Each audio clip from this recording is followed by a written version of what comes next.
पुराने एमएलए है, मंत्री भी है, क्या उनकी कार्यशैली से खुश नहीं हो? नहीं जी, क्या बात, उन्होंने काम नहीं किए? नहीं जी, काम नहीं किया जिन्होंने। तो सचिन पे कैसे विश्वास कर सकते हो काम करेंगे?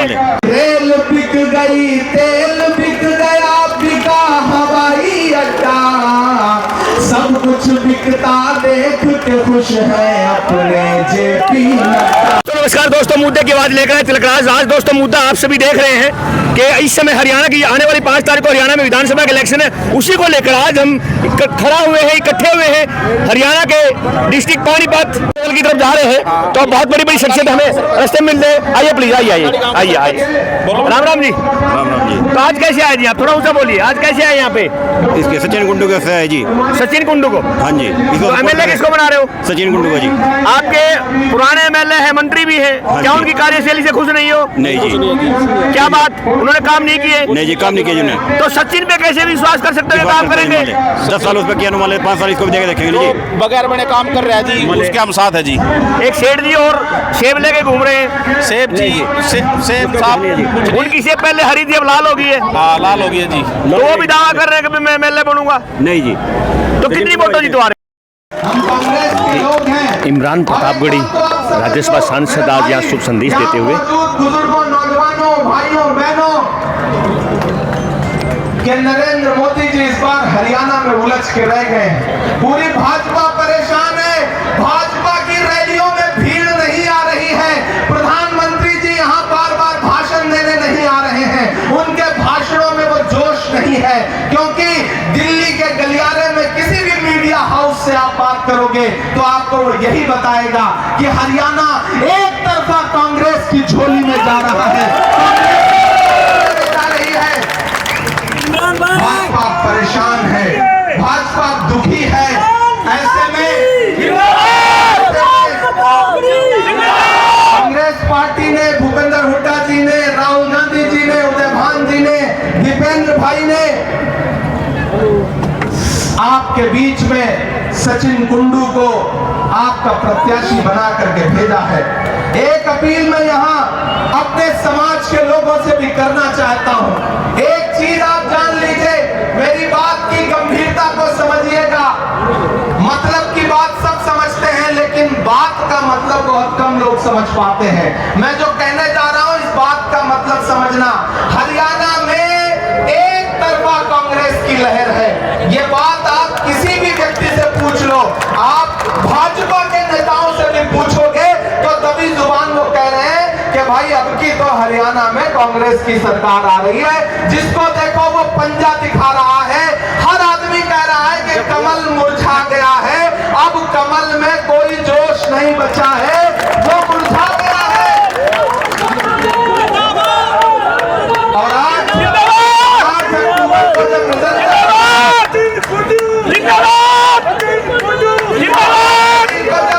आएगा तो हाथ का पंजा, यानी कि ये जो हाथ है ना, ये कमल को उखाड़ करके वापस फिर से दिल्ली में ले जा करके रख देगा।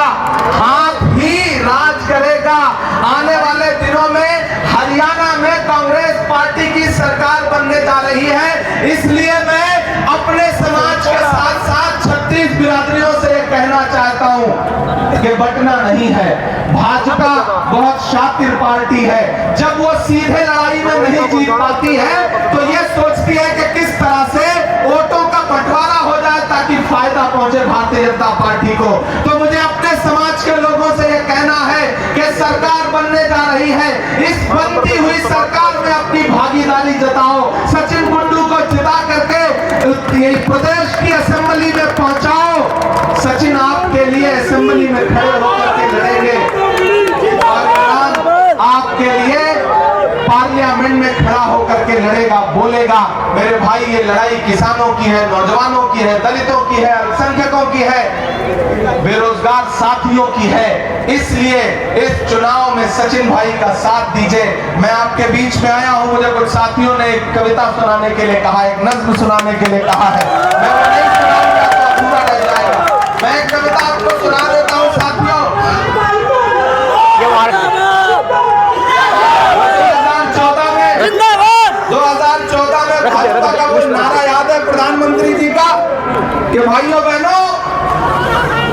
चौकीदार हूँ, मेरे हाथ में खजाने की चाबी सौंप दो, मैं देश नहीं लूटने दूंगा। ये नारा याद है?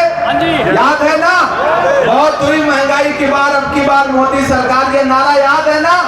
यहाँ माएं बहनें बैठी हैं, मैं इनसे भी पूछना चाहता हूँ कि तब सब्जी का क्या रेट था, तब चावल का क्या रेट था, आटे का क्या रेट था?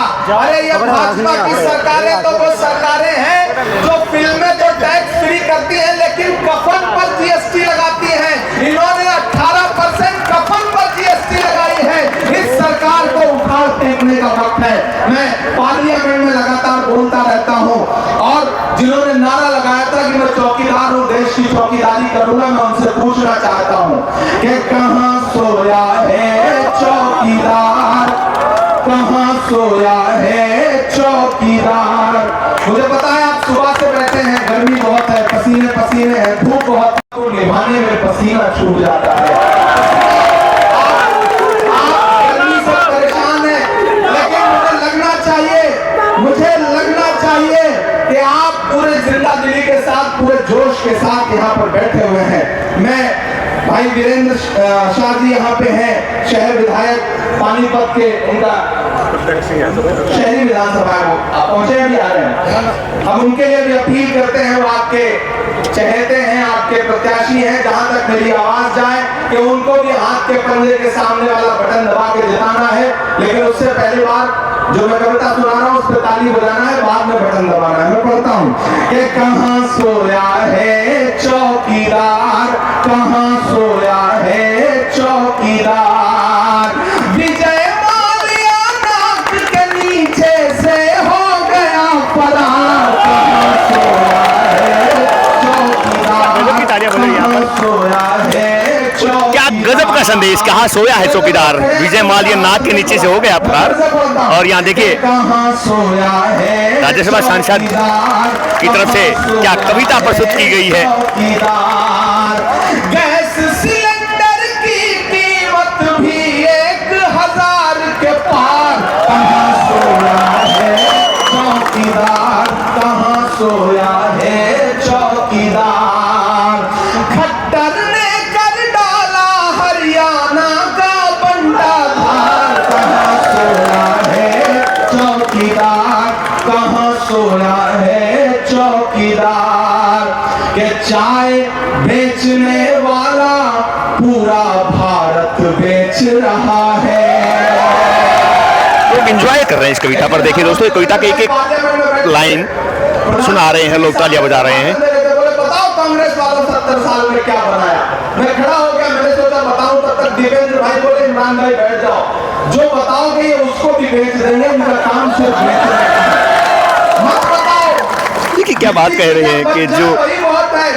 तब मैंने ये पंक्तियां पढ़ी कि चाय बेचने वाला पूरा भारत बेच रहा है, इसी काम में हासिल उसे महारत बेच रहा है। कि रेल बिक गई, तेल बिक गया, बिका हवाई अड्डा। अगली लाइन पर कोई भी हाथ खामोश न रहे। अगली लाइन में जो नाम आने जा रहा है, एक एक हाथ उठना चाहिए। आपकी तालियों का शोर दिल्ली तक जाना चाहिए, चंडीगढ़ तक जाना चाहिए। मैं पढ़ता हूँ कि रेल बिक गई, तेल बिक गया, बिका हवाई अड्डा। सब कुछ बिकता देख के खुश है अपने जेपी नड्डा। गजब की कविता है। लोग क्लैपिंग, लोग तालियां बजा रहे हैं। सही बोल रहा हूँ कि नहीं बोल रहा हूँ? सही बोल रहा हूँ कि नहीं बोल रहा हूँ? सही बोल रहा हूँ तो आपका ये जोश इसी तरह से 5 अक्टूबर तक बरकरार रहना चाहिए। कि रेल बिक गई, तेल बिक गया, बिका हवाई अड्डा। सब कुछ बिकता देख के खुश है अपने जेपी नड्डा। जनता महंगाई की मारी करती हाहाकार, कहाँ सोया है चौकीदार, कहाँ सोया है चौकीदार?